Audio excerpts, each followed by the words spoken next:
देव्यं हतैवा परिपूर्णरूपम् ज्ञानेव चिन्त्यं मम देह नित्यम् शाश्वं वदान्यमदितं भवसिन्धुरूपम् देहं कुलां कुलकुण्डलिनी प्रपन्नम्। हम पूरी दुनिया को जान लेते हैं, पूरे संसार को पहचानने की तो क्षमता रखते हैं। हमने अपने प्रयत्नों से समुद्र को लांघा है, आकाश की छाती को चीर करके एक स्थान से दूसरे स्थान पर पहुंचे हैं।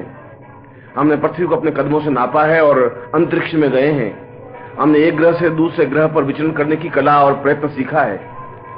हमने एक प्रकार से देखा जाए तो पूरे विश्व को नापने की कोशिश की है, मगर इसके बावजूद भी हमारे जीवन की यह न्यूनता रह गई है कि हम अपने आप को नाप नहीं सके हैं, हम अपने आप को पहचान नहीं सके हैं। और जब तक हम अपने आप को पहचान नहीं सकेंगे, जब तक हम अपने आप को नाप नहीं सकेंगे, जब तक हम अपने आप के प्राणों में उतर करके अपने आप की क्रिया को समझ नहीं सकेंगे, तब तक हमारा सारा यह प्रयत्न व्यर्थ है। यह तो वैसा ही प्रयत्न है कि जैसे एक बहुत प्यासा व्यक्ति समुद्र के किनारे चला जाए, प्यास बुझाने की कोशिश करे, तो समुद्र में अगाध जलधि तो है, उसमें पानी का अतुल भंडार तो है, मगर उससे उस व्यक्ति की प्यास नहीं बुझ सकती। यह तो ठीक वैसा ही हुआ कि कोई व्यक्ति उत्तरी ध्रुव पर चला जाए और वहां पर छायादार पेड़ की कल्पना करे, तो वहां पर सघन बर्फ की शिलाएं तो उनको मिलेंगी, बहुत विस्तृत भूखंड भी उसको प्राप्त होगा, मगर छायादार पेड़ और शीतल बयार उसको प्राप्त नहीं हो सकती। ठीक उसी प्रकार मनुष्य ने पूरी पृथ्वी को नापा, देश विदेश में विचरण किया और पूरे संसार ही नहीं पूरे ब्रह्मांड को उसने अपने कदमों से नापने की कोशिश की। इस धरती ग्रह से भी ऊपर उठ करके चंद्रमा ग्रह पर अपने पांव रखे और मंगल और शुक्र ग्रह पर पांव रखने की कोशिश कर रहा है। उसने समुद्र के गर्भ में जाकर के उसके अतुल भंडार का पता लगाया है। पृथ्वी को हजारों मील खोद करके नीचे देखने की कोशिश की है, मगर इसके बावजूद भी ये मनुष्य की सबसे बड़ी कमजोरी रह गई है कि उसने अपने आप को जानने की कोशिश नहीं की। और यहीं पर आदमी कमजोर हो गया है, यहीं पर आदमी शिथिल हो गया है, यहीं पर आदमी की न्यूनता हो गई है, यहीं पर आदमी का ओछापन हो गया है। और इसीलिए विज्ञान का इतना विस्तार होने के बावजूद भी जो कुछ शांति, जो कुछ आनंद, जो कुछ आह्लाद, जो कुछ प्रसन्नता, जो कुछ चेतना और जो कुछ जीवन की अभिव्यक्ति होनी चाहिए, वह नहीं हो पा रही है, वह हो भी नहीं सकती। क्योंकि विज्ञान ने जितना और जो कुछ किया है, चाहे समुद्र को लांघने की क्रिया है और चाहे दूसरे ग्रह पर जाने की तैयारी है और चाहे पृथ्वी को खोद करके उसमें से रत्न निकालने की क्रियाएं हैं, ये सब सुख सुविधाओं के साधन हैं। उसने विज्ञान ने हवाई जहाज बना दिए, उसने जहाज बना दिए, उसने पंखे बना दिए, उसने हेलीकॉप्टर बना दिए, उसने टीवी बना दिए और सब कुछ बना दिया, मगर ये सब सुख सुविधाओं के साधन तो बन सकते हैं, मगर इनके माध्यम से आनंद की उपलब्धि नहीं प्राप्त हो सकती। और जब तक मनुष्य को आनंद की उपलब्धि प्राप्त नहीं हो सकती, तब तक उस मनुष्य की हर समय एक तनाव, एक चिंता, एक बोझ, एक जीवन का भार, एक जीवन का दुख, एक जीवन की वेदना बनी रहेगी। उसकी बाहर की आंखें एक नकली मुस्कुराहट से मुस्कुराती हुई तो दिखाई देंगी, मगर यदि हम उस मुस्कुराहट की परत को उतार करके देखें तो उसके पीछे हजार हजार दर्द छिपे हुए होंगे। उसके चेहरे की मुस्कुराहट अपने आप में नकलीपन की आभास तो देती है, मगर यदि हम उस मुस्कुराहट के मुखौटे को उतार करके देखें, उस मुस्कुराहट के पन्ने को हटा करके देखें, तो उसके नीचे सैकड़ों सैकड़ों घाव रिश्ते हुए दिखाई देंगे। यदि हम व्यक्ति को अंदर से कुरेद करके देखें तो उसके सीने में सैकड़ों प्रकार की वेदनाएं, दुख और उच्छ्वास हैं। और यदि हम व्यक्ति को अपने पास बिठा करके प्रयत्न से पूछें तो वह अपने आप को इस बात को असहाय, दुखी और वेदना युक्त महसूस करेगा कि उससे ज्यादा दुखी इस पृथ्वी पर न कोई पशु है, न कोई पक्षी है, न कोई व्यक्ति है, न कोई चेतना है। विज्ञान की इतनी उन्नति के बावजूद भी इतना दुख और इतना तनाव क्यों है? क्योंकि विज्ञान का तो पूरा प्रयत्न यह रहा है कि मनुष्य सुखी रहे। विज्ञान की उपलब्धियों का सार यही है कि मनुष्य ज्यादा से ज्यादा सुखी हो, और विज्ञान ने जितना विस्तार किया, मनुष्य उतना ही दुखी होता गया। उसने जितनी दवाइयों का इजाद किया, उतने ही रोग बढ़ते गए। उसने जितनी ज्यादा चलने की और वाहन की यात्राओं की सुविधा की, व्यक्ति उतना ही पंगु बनता गया, और इतना पंगु बन गया कि आज व्यक्ति अगर 2-4 किलोमीटर चलना चाहे तो नहीं चल सकता। उसने 100 वर्ष की आयु को घटा करके 60 वर्ष पर लाके खड़ा कर दिया है। मेरे पूर्वजों की आयु 100 और 110 और 115 वर्ष होना बहुत स्वाभाविक थी। 80 और 90 वर्ष तो आज भी ग्रामीण व्यक्तियों में मिल जाएंगे, मगर हमारे शहरी व्यक्ति जितने भी बुद्धिजीवी हैं, जितने भी आराम तलबी हैं, जितने भी उन्होंने विज्ञान को परखा है और जितने विज्ञान का उपयोग किया है, उतनी उनकी आयु न्यूनता होती गई है। देह घिस गई है, देह की अपने आप में न्यूनता हो गई है, कमी हो गई है, और ये हमारे जीवन की सबसे बड़ी कमी है। और मैं आज आपको उस देह तत्व से और देह तत्व के अंदर घुस करके प्राण तत्व से आपको मिलाने की कोशिश कर रहा हूं। मैं आपको समझा रहा हूं कि आप जो कुछ ये सब भाग दौड़, ये सब कुछ छल कपट, ये झूठ और ये असत्य और ये विचार और सुख सुविधाओं के साधन जुटाने की कोशिश कर रहे हैं, ये सारे साधन और ये सारी सुविधाएं आपके जीवन को आनंद नहीं दे सकती, आपके जीवन को तृप्ति नहीं दे सकती, आपके जीवन को पूर्णता नहीं दे सकती। इसमें पूर्णता है ही नहीं, इसमें सुख है ही नहीं, इसमें तृप्ति है ही नहीं। इसके माध्यम से हजार हजार वर्ष तक भी यदि विज्ञान निरंतर आगे बढ़ता रहा, तब भी उसको सुख और आनंद और अनुभूतियां नहीं हो सकेंगी। और यदि ऐसा नहीं हो सकता तो यह सब विज्ञान मनुष्य के लिए कम से कम नहीं है। ये विज्ञान मनुष्य के अहम को तो तुष्टि करता है। ये विज्ञान इस बात को तो कहता है कि मनुष्य ने इतना कुछ किया, मगर इतना सब कुछ किया केवल बुद्धि की तृप्ति के लिए, बुद्धि को थपथपाने के लिए, बुद्धि को पूर्णता देने के लिए। और जहां बुद्धि का विस्तार होगा वह हृदय कमल विकसित नहीं हो सकता। जहां बुद्धि को तुष्टि मिलेगी वह हृदय में आनंद की हिलोर नहीं उठ सकती। जहां बुद्धि को अपने आप में चैतन्यता प्रदान करने की कोशिश की जाएगी वहां श्रद्धा पैदा नहीं हो सकती, और जहां श्रद्धा पैदा नहीं है वहां आनंद की उपलब्धि नहीं हो सकती। क्यों? बुद्धिजीवी व्यक्ति मेघों के घुमड़ते हुए आवाजों को नहीं सुन सकता। एक वैज्ञानिक को यदि हम वसंत ऋतु में खड़े कर दें तो उस पत्तों की सरसराहट में जो ध्वनि है, जो संगीत है, वह वैज्ञानिक नहीं सुन सकता। उस भ्रमणों की गुंजरण के संगीत को कम से कम वैज्ञानिक समझ नहीं सकता। नदी के कलकल और छलछल में जो गायन छिपा हुआ है उसको वैज्ञानिक आंक ही नहीं सकता, संभव नहीं है, क्योंकि उसको आंकने के लिए विज्ञान के पास कोई पैमाना नहीं है, उसको आंकने के लिए विज्ञान के पास कोई साधन नहीं है। उस साधन के माध्यम से उस आनंद की अनुभूतियां नहीं हो सकती, और ईश्वर ने सुख की अपेक्षा आनंद का विस्तार बहुत ज्यादा किया है। उस नदियों में एक संगीत दिया है, उस मेघों में एक बिजली भरी है, उस इंद्रधनुष में सैकड़ों रंग भरे हैं, उस उमड़ते घुमड़ते बादलों के माध्यम से संगीत एक दूसरे के द्वारा प्रेषित किया है, उसने कोयल में कूक भरी है, उसने मयूर में नृत्य की गरिमा दी है, उसमें एक चेतता दी है, एक तुलता दी है। और यह सब प्रभु ने इसलिए दिया है कि व्यक्ति आनंद की उपलब्धियों को प्राप्त कर सके। और दुख इस बात का है कि व्यक्ति जो कुछ प्राप्त करना चाहिए था वह नहीं कर रहा है, जो कुछ प्राप्त करने की आवश्यकता नहीं है उसको प्राप्त करने के लिए भाग दौड़ कर रहा है, और ये भाग दौड़ उसकी शमशान में जाकर समाप्त होती है। क्योंकि वह दौड़ता है सुख सुविधाओं का साधन जुटाने के लिए, और वह खुद स्वयं उस सुख सुविधाओं का लाभ नहीं उठा पाता। व्यक्ति लाखों रुपए कमाता है कि मैं सुख उपयोग कर सकूंगा, वह हरिद्वार नहीं जा सकता, वो गंगा किनारे बैठ करके गंगा की लहरों को नहीं सुन सकता, वह गंगोत्री में जाकर के बर्फ की शिवलिंग को देख नहीं सकता, वह अमरनाथ में जाकर प्रभु के दर्शन नहीं कर सकता। वह केवल उस व्यापार में और उस धन के पीछे पागल की तरह बेतहाशा दौड़ता दौड़ता एक दिन थक करके शमशान में जाके कफन ओढ़ करके सो जाता है। ये मनुष्य के प्रारंभ है, ये मनुष्य का अंत है। और यदि ये मनुष्य का प्रारंभ और ये मनुष्य का अंत है तो ऐसे मनुष्यता को जीवन में कोई स्थान नहीं है, कोई उपयुक्तता नहीं है, जीवन का कोई अर्थ नहीं है, कोई जीवन की कोई चेतना नहीं है, ये जीवन का सुख नहीं है, ये जीवन का सौभाग्य नहीं है, ये मनुष्यता ही नहीं है। हमारे ऋषियों ने कम से कम इसको मनुष्यता नहीं कहा है, हमारे ऋषियों ने इसको आनंद की उपलब्धि भी नहीं कहा है, हमारे मनुष्यों ने और हमारे ऋषियों ने इसको जीवन की पूर्णता भी नहीं कहा है। उन्होंने तो जीवन की पूर्णता को कहा है कि हृदय के अंदर से आनंद का उद्रेक हो। कृष्ण ने गीता में कहा है कि अगर ब्रह्मांड को तुम्हें देखना है तो हृदय के अंदर झांक करके देखना पड़ेगा, क्योंकि पूरा विश्व और पूरा ब्रह्मांड तो तुम्हारे अंदर है। उसके लिए तुम्हें चंद्रमा ग्रह और मंगल ग्रह और शुक्र ग्रह की यात्राएं करने की जरूरत नहीं है। तुम स्वयं भीतर झांक करके देखोगे तो सैकड़ों सैकड़ों ग्रह तुम्हारे चारों ओर चक्कर लगा रहे हैं, सैकड़ों सैकड़ों पृथ्वियां चारों तरफ घूम रही हैं। तुम अपने आंख बंद करके देखने का प्रयत्न करो, और इस आंख बंद करके देखने की प्रक्रिया को ध्यान प्रक्रिया कहा गया है, और योगियों ने इसको कुंडलिनी जागरण की अवस्था कहा गया है। अब मैं कुंडलिनी जागरण की अवस्था के चिंतन को आपके सामने स्पष्ट कर दूं, क्योंकि विद्वानों में और योगियों में कुंडलिनी के बारे में बहुत भ्रम है। उन्होंने कुंडलिनी को कहा है कि एक सर्पिणी की तरह है जो ढाई अपने पूंछ का आकार देकर के शरीर के अंदर बैठी हुई है। किसी ने कुंडलिनी को रीढ़ की हड्डी के बीच में बैठा हुआ बताया है, किसी ने जहां मूलाधार प्रारंभ होता है वहां उस कुंडलिनी को बताया है, कहीं वहां से उठती है और सिर में जाकर समाप्त हो जाती है। मैं सोचता हूं कि इससे बड़ा भ्रम और इससे बड़ा छल जीवन का कुछ नहीं हो सकता। इसका कारण है कि उनको कुछ ज्ञात नहीं है। सुनी सुनाई बातों पर उन्होंने कुंडलिनी के बारे में चिंतन विचार करना शुरू कर दिया है। यह कुंडलिनी की अवस्था नहीं है। अगर कुंडलिनी ऐसी है तो फिर तो विज्ञान के झटकों के माध्यम से, बिजली के करंट के माध्यम से कुंडलिनी जागृत हो जाएगी। यदि हम किसी प्रकार के दर्द को, यदि हम किसी प्रकार की हड्डी के रोग को एक विद्युत का झटका देकर के उसको उत्तेजित कर सकते हैं, चेतना युक्त बना सकते हैं, और यदि कोई नाड़ी ही है और वो सुप्त है तो उस नाड़ी को तो विद्युत के करंट से भी झटका देकर के खड़ी की जा सकती है, और जिस समय उसको खड़ा किया जाएगा तो कुंडलिनी जागृत हो जाएगी। इसके माध्यम से कुंडलिनी जागृत नहीं हो सकती। इसके माध्यम से इड़ा और पिंगला और तीनों नाड़ियों की सुषुम्ना को जागृत और चेतनी अवस्था नहीं दी जा सकती। यह संभव नहीं है।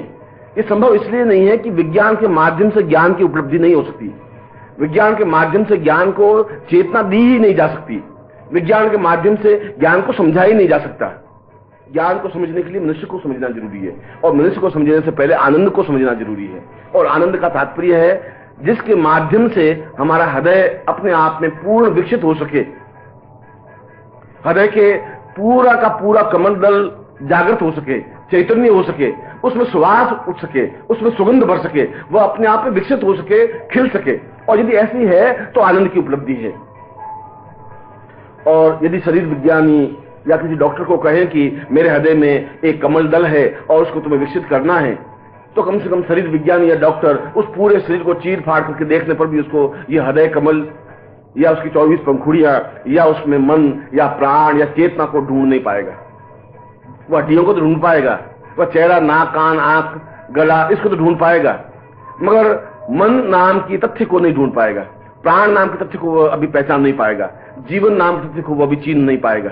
उसको पता ही नहीं जीवन कहाँ है, मन कहाँ है, प्राण कहाँ है, कमल कहाँ है, विकसन अवस्था कहाँ है, ब्रह्मांड कहाँ है, क्योंकि ये उनके परे की चीज है। उन्होंने बाहर सब कुछ ढूंढने का प्रयत्न किया है। जो कुछ बाहर ढूंढा जाता है वो विज्ञान है, जो कुछ अंदर ढूंढने की कोशिश की जाती है वह ज्ञान है। यह मूलभूत अंतर है। और मैं आपको आज अंदर पहुंचाने की कोशिश कर रहा हूं, क्योंकि जब हम अंदर पहुंचेंगे तो हमारे अंदर केवल हृदय ही नहीं है, हमारे अंदर केवल ब्रह्मांड ही नहीं है, हमारे अंदर संपूर्ण देवी देवताओं का निवास भी अंदर ही है। और उनको देखने के लिए इन बाहर के चर्म चक्षुओं को हमें बंद करना पड़ेगा। और जो ही चर्म चक्षु बंद होंगे, अंदर के चक्षु, जिनको अंतर चक्षु कहते हैं, अपने आप जागृत हो जाएंगे। यह तो एक स्वाभाविक क्रिया है, यह तो एक चेतना की अवस्था है। पानी पिएंगे तो प्यास बुझेगी ही, भोजन करेंगे तो भूख मिटेगी, यह तो स्वाभाविक क्रिया है। और ठीक इसी प्रकार से हम बाहर के द्वार बंद कर देंगे तो अंदर के द्वार स्वतः जागृत होंगे ही। इसलिए और बाहर के चर्म चक्षु जब बंद करते हैं तो अंदर के अंतर चक्षुओं से पूर्ण बाहर की अवस्था का भान होता है। जो आपके सामने कुंडलिनी का चित्र है, यह नहीं है कि आप चर्म चक्षुओं से देख रहे हैं। यदि आप आंख बंद करके देखें तब भी इसको देख सकते हैं। और हम रात दिन देखते हैं, देखने का अभ्यास करने की जरूरत है। मैं आज भी आंख बंद करके एक क्षण के लिए गंगोत्री में पहुंचना चाहूं और मैं गंगोत्री गया हुआ हूं, तो मैं आंख बंद करके देखूंगा तो यहाँ गंगोत्री है, गंगोत्री से आगे स्थान है, इसके आगे जाने पर ये गौमुख है, ये गौमुख में बहुत विशाल बर्फ का हिमखंड है। मेरे आंखों के सामने सारा दिन घूम रहा है। इस समय मेरी आंखें बंद हैं, मेरे सामने गंगोत्री का पर्वत नहीं है, इसमें मेरे सामने बर्फ की शिला भी नहीं है, मगर मैं उस पर्वत को, उस शिलाओं को, उस गंगोत्री के उस सारे चिंतन को, उस दृश्य को, बिंब को देख पा रहा हूं। आंखें बंद करके भी देखने की क्रिया को ध्यान की अवस्था कहा जाता है।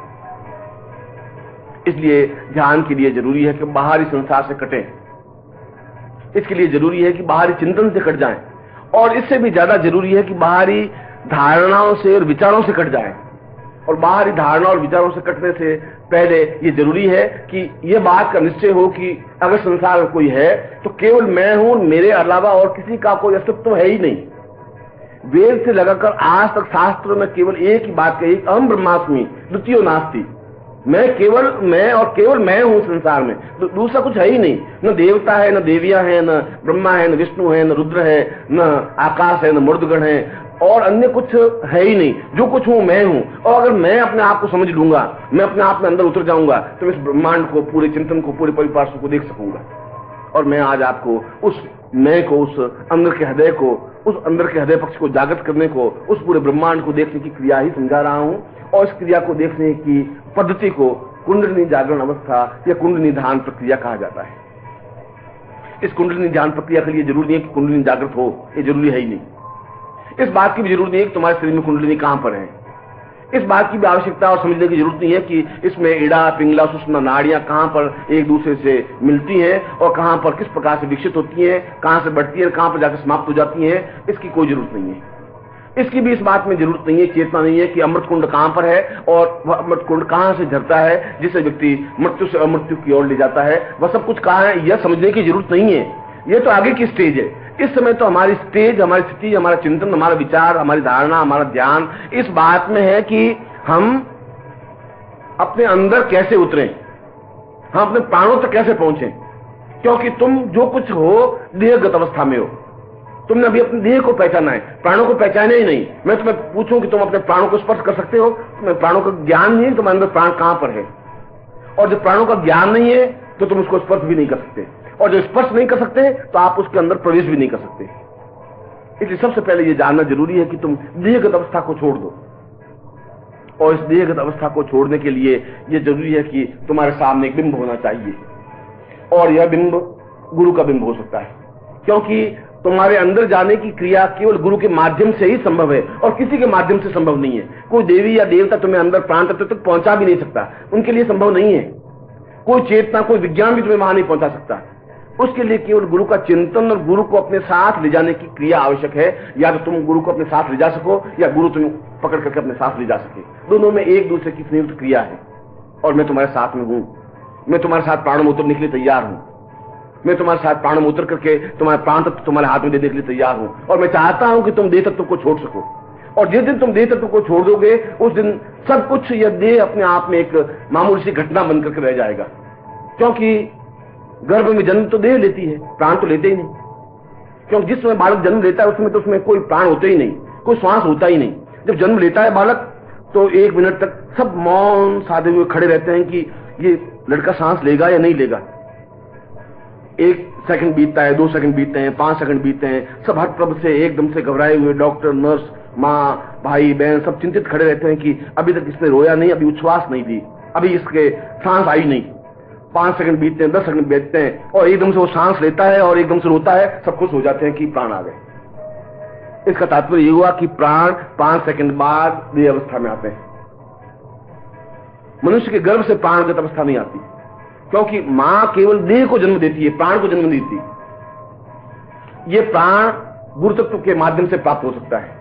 क्योंकि गुरु तत्व अपने आप में इस विज्ञान, इसको ईथर अवस्था में कहा गया है। जिस प्रकार से पूरे ब्रह्मांड में वायु फैली हुई है उसी प्रकार से अपने आप में गुरु तत्व फैला हुआ ही है। और वह प्राण तत्व उसी के माध्यम से उसके शरीर में प्रवेश कर पाता है।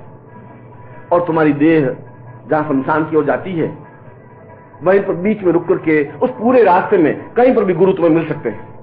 ये हो सकता है 5 वर्ष की अवस्था में गुरु मिल जाए, ये हो सकता है 15 वर्ष की अवस्था मिल जाए, और कभी कभी जीवन की इतनी लंबी यात्रा में 60 साल की अवस्था में भी गुरु किसी मोड़ पर, किसी पगडंडी पर खड़े हुए तुम्हें दिखाई दे जाए। ऐसा भी तुम्हारा दुर्भाग्य हो सकता है कि गुरु पास में खड़े हो और तुम पास से निकल जाओ। और ऐसा भी हो सकता है कि तुम गुरु को पहचान लो, उनके पांवों को पकड़ लो। ये दोनों ही क्रियाएं हैं। मगर जिस दिन तुम उसको पकड़ लोगे तुमने अपने प्राणों को पकड़ लिया, क्योंकि वह प्राण देने की क्रिया उसी के पास है और तुमने उसको पकड़ा है। उसने पकड़ा है और वह तुम्हें प्राणगत अवस्था में ले जाने की क्रिया कर सकता है। वह तुम्हें कुंडलिनी से परिचित करवा सकता है, क्योंकि वह उसको देख चुका है, वह परख चुका है, वह पहचान चुका है, वह अपने प्राण तत्व में जीवित है। और मुझे देहगत व्याधियां और चिंताएं व्याप्त होती नहीं। मुझे देहगत अवस्था में कोई मोह और है ही नहीं। मैं किसी भी क्षण चिंतित तो परेशान नहीं रहता हूं, क्योंकि ये चिंताएं, ये परेशानियां, ये बाधाएं, ये अड़चने देह को होती है, मन और प्राण को तो होती ही नहीं। प्राण अपने आप में निर्विकार, निर्विकल्प होते हैं, निश्चिंत होते हैं। उनमें किसी प्रकार का कोई स्वार्थ भेद भी नहीं होता। वह अपने आप में किसी प्रकार का दुख और शोक को अनुभव भी नहीं करता। और हम जितना दुख और जितनी परेशानियां, जितनी चिंताएं और जितनी तकलीफें भोग रहे हैं वह देहगत अवस्था की वजह से भोग रहे हैं।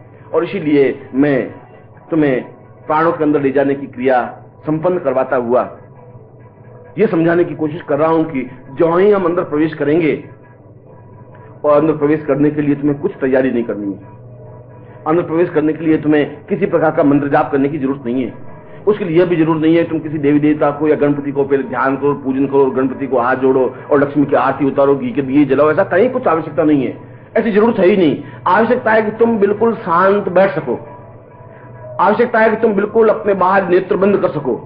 आवश्यकता है कि तुम नेत्र बंद करने के बावजूद भी कुंडलिनी का चित्र और बिंब तुम्हारे सामने स्पष्ट हो सके।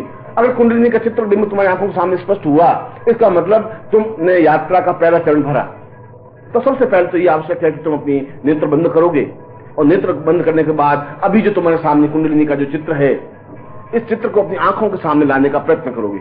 आंख बंद करके उस बिंब को सामने लाने का प्रयत्न करने का मतलब हम अंदर प्रवेश करने का पहला कदम भर रहे हैं। और जो ही तुम्हें वो बिंब दिखाई देगा, वो बिंब अपने आप में नीचे की ओर सरकता हुआ तुम्हारे प्राण तत्व की ओर अग्रसर होता जाएगा, और उसके साथ साथ तुम स्वयं उसके साथ साथ नीचे की ओर उतरोगे। और एक कदम, दूसरा कदम, और दूसरा कदम भरते ही तुम्हें ऐसा लगेगा कि जैसा मेरा शरीर बिल्कुल हल्का हो गया है, मेरे शरीर में कुछ वजन नहीं रहा है, वह एक तरह से भार शून्य सा हुआ है। अपने आप में हल्कापन महसूस करोगे, शरीर में भी, मस्तिष्क में भी, चेतना में भी।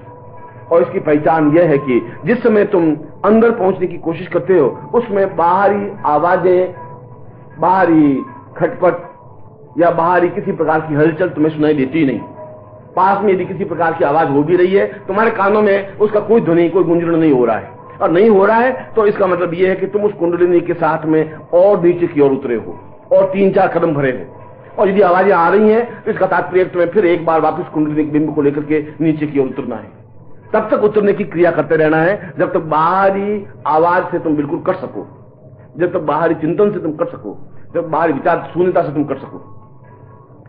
और यह एक प्रक्रिया है, यह एक अभ्यास है, यह एक चेतना है, क्योंकि मैं निरंतर तुम्हें अंदर ले जाने की और अग्रसर हूं। मगर अग्रसर हूं, तुम्हारे पांव मेरे साथ बढ़ने चाहिए। तुम्हारे पांव रुक रहे हैं, रुक इसलिए रहे, जो ही बाहर आवाज होती है तुम एकदम से 4 सीढ़ियां चढ़ते हुए वापस पहली सीढ़ी पर उतर करके उस बाहरी आवाज सुनने की कोशिश कर लेते हो। तुम्हें बाहरी आवाज सुनने की, बाहरी किसी प्रकार की चिंतन सुनने की जरूरत नहीं है। तुम जहां पहुंच रहे हो वहां तुम्हें आगे की ओर बढ़ना है। पीछे कुछ हो रहा है, तुम्हें इसकी जरूरत नहीं है। तुम हो या नहीं हो, इसका भान की भी जरूरत नहीं है। कृष्ण ने गीता में कहा है कि अर्जुन, तुम इस बात को समझ ले कि तू है या नहीं, ये बहुत महत्वपूर्ण नहीं है। तू नहीं भी होगा तब भी ये सब मरेंगे, तू है तब भी ये सब मरेंगे, भीष्म पितामह तब भी मरेगा, भीष्म पितामह तब भी नहीं बनेगा। तू तो केवल निमित्त है। और मैं भी तुमको यही कह रहा हूं, तुम तो निमित्त हो। तुम प्राणों में नहीं जा सकते। प्राणों में जाने की क्रिया तुम्हारे पास है ही नहीं। कुंडलिनी को पहचानने की, कुंडलिनी तक पहुंचने की क्रिया तुम्हारे पास नहीं है। मैं स्वयं, तुम नहीं भी जाओगे तब भी मैं तुम्हें ले जा सकूंगा, और तुम जाओगे तब भी मैं तुम्हें ले जा सकूंगा। अंतर इतना ही होगा कि तुम नहीं जाओगे तो मुझे खींच करके तुम्हें ले जाना पड़ेगा, और तुम अगर मेरे साथ कदम से कदम मिलाकर चले तो ये रास्ता, ये मंजिल बहुत आसान हो जाएगी। और ये मंजिल, ये रास्ता आसान होने के लिए आवश्यक यह है कि तुम बाहरी सारे चिंतनों से, विचारों से कटो। यह सोचना जरूरी नहीं है तुम कहां हो और कहां से आए हो। यह सोचना जरूरी नहीं है तुम किस पद पर हो, तुम कितने महान हो। यह सोचने की भी जरूरत नहीं तुम्हारे पास कौन पुरुष या कौन स्त्री बैठा हुआ है। तुम यह सोचने की जरूरत नहीं है कि तुम्हारे सामने कोई मंच है या नहीं है, लाइट है या नहीं है, या वीडियो है। तुम्हें कुछ सोचने की जरूरत नहीं है। तुम आंख बंद किए बिल्कुल अपने नीचे उतरने की क्रियाएं कर रहे हो। और ऐसा 1 minute, 2 minute, 3 minute, 4 minute, 5 minute, और 5 और 6 मिनट में अपने आप प्रक्रिया नीचे उतरता प्रारंभ हो जाएगी। अपने आप ऐसा एहसास होगा जैसे तुम नीचे उतर रहे हो। अपने आप ऐसा एहसास होगा कि बाहरी आवाजें बिल्कुल बंद होने लगी हैं। और जब बाहरी आवाजें बंद होने लगेगी तब बिल्कुल एक अमृत का संगीत सा, नाद सा गुंजन होगा। वो अपने आप में ऐसा कि जैसे सारे विश्व में एक गुंजन सा हो रहा है। ओम का एक अत्यंत महीन क्षण, ध्वनि, चिंतन, विचार या ध्यान या धारणा। जैसे हम ओम का उच्चारण करते हैं, और ये ओम का उच्चारण कोई मेरा दिया हुआ नहीं है। ये ओम का उच्चारण वेदों का दिया हुआ भी नहीं है। यह ओम का उच्चारण को ब्रह्मा ने भी नहीं दिया है। यह तो जहां कुछ नहीं है वहां यह गुंजरण है ही। और इस गुंजरण को, इस चिंतन को, इस विचार पद्धति को अपने शरीर में जो ही तुम नीचे 5-7 सीढ़ियां, 10 सीढ़ियां उतरोगे, अपने आप एक गुंजरण क्रिया प्रारंभ होगी। और वह गुंजन क्रिया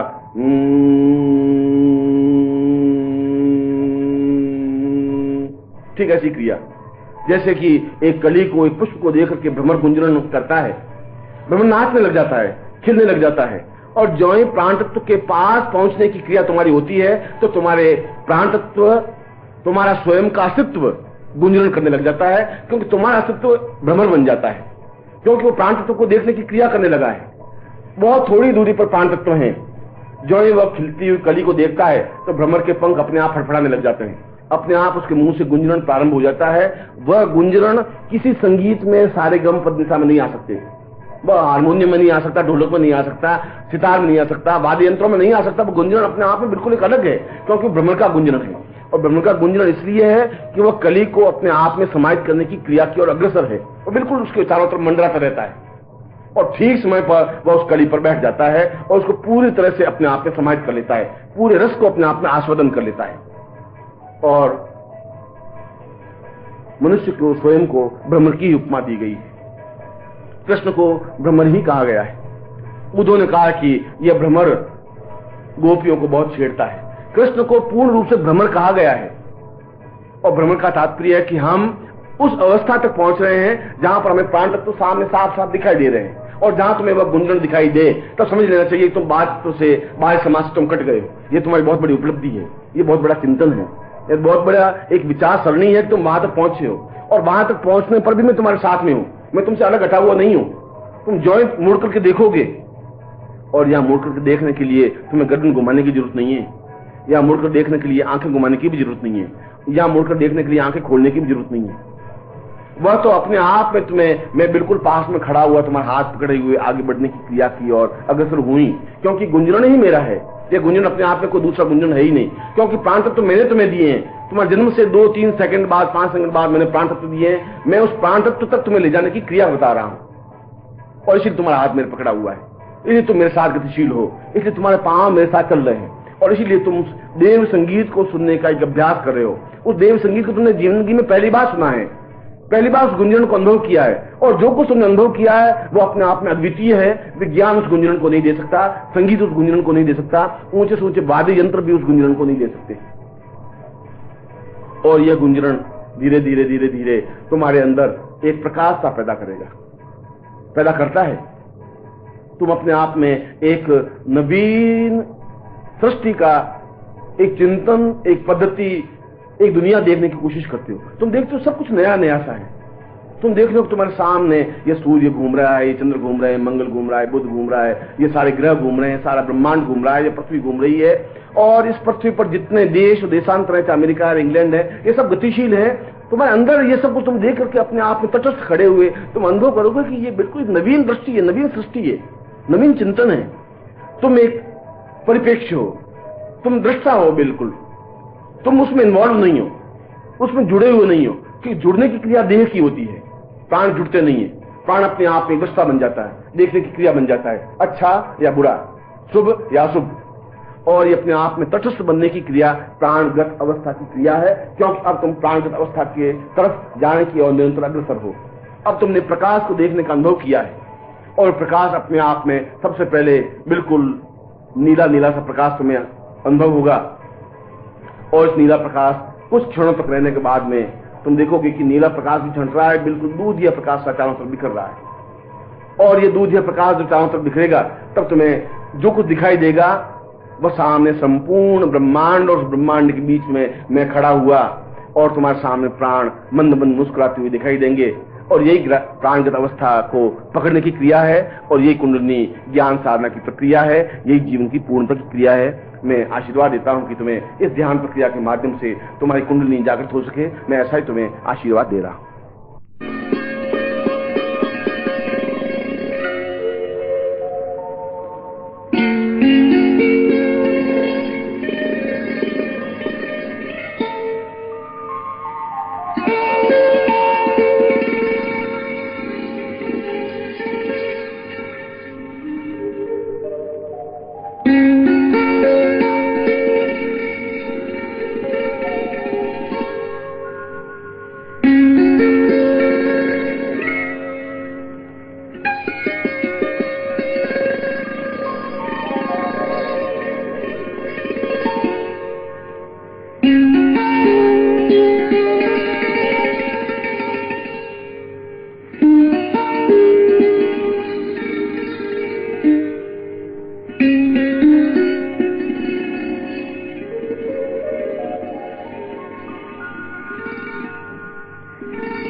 आंखें खोल करके मेरे साथ ही एक बार सिर्फ ओम की ध्वनि का उच्चारण करेंगे। और यह कैसेट केवल कैसेट ही नहीं है, यह पूर्ण रूप से इस ध्यान प्रक्रिया का एक महत्वपूर्ण भाग है जो आपके पास हर क्षण होना चाहिए। इसको आप काउंटर से प्राप्त कर सकते हैं और नित्य इसको अपने टेप रिकॉर्डर पर लगाकर नित्य अगर इस प्रकार से अभ्यास करेंगे तो निश्चय ही जिस प्रकार से मैंने तुम्हें बताया है कि प्राणों के माध्यम से और प्राण तत्व तक पहुंचने की जो क्रिया संपन्न होती है, वह निश्चय ही तुम प्राण तत्व तक पहुंचने की क्रिया संपन्न कर सकोगे, क्योंकि यह तो एक अभ्यास की बात है, क्रिया की बात है, चिंतन की बात है, विचार पद्धति की बात है।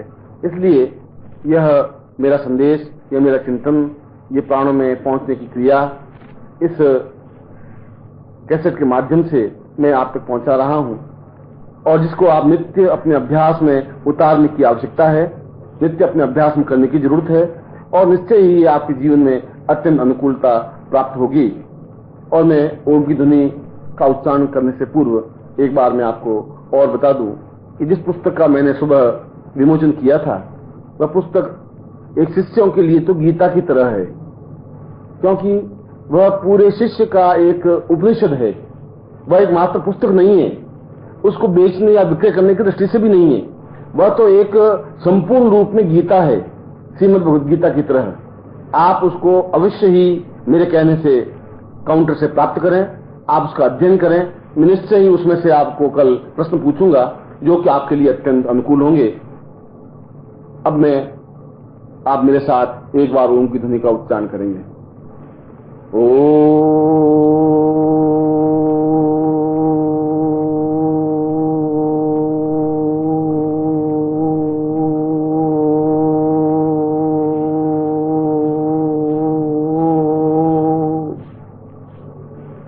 और मैं आपको आशीर्वाद देता हूं कि आपके प्राण तत्व जागृत हों, आप मुस्कुराएं, हंसें और रात्रि को जो कीर्तन हो उसमें नाचते हुए, झूमते हुए, मुस्कुराते हुए, खिलखिलाते हुए मुझे दिखाई दें। मैं आपको ऐसा ही आशीर्वाद दे रहा हूं।